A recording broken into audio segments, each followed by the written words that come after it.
has called it an unacceptable change.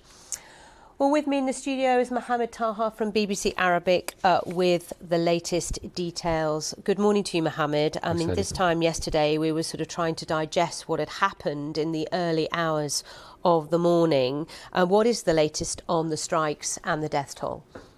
What we understand that, as you said, more than 400 people died in the strikes. What we understood about what happened now, that Israel managed to target 80 targets of Hamas in 10 minutes. This is the intensity of these strikes. And Hamas announced at least 6 leaders were died. These leaders are ranged between political, security, and humanitarian leaders of Hamas.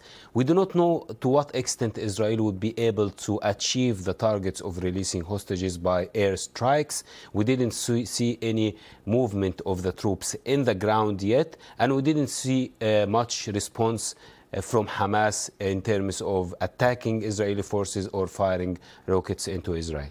And talk us through the condemnation that has followed these surprise attacks. Of course, there are many condemnations in the world, from the EU, from the Security Council in the UN.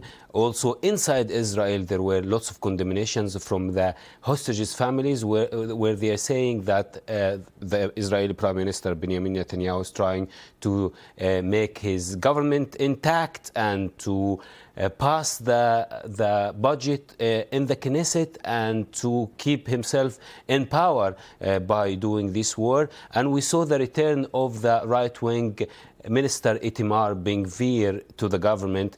This return might support this argument of the hostages' families.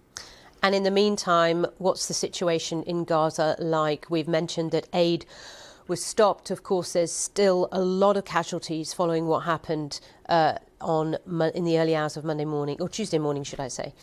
Of course, it's a disastrous situation now. We saw the evacuations orders are coming back to the people. It is more difficult now as it is the month of Ramadan. People should eat in certain times by sunset and before dawn. And it's very difficult with the arrangement of the prayers and so on and so forth. So it is putting more pressure on these people who are really desperate of having clean water, of having food in certain amount of time. And if you think about it, Sally, these children in Gaza are heading to lose their 3rd academic year, and all the humanitarian agencies are thinking what kind of future is waiting for these children that are losing their schooling year by year. Okay. Mohamed, thank you so much. Bringing us up to date. Mohamed Taha there with the situation in Gaza. Thank you, sir. Around the world and across the UK, this is BBC News.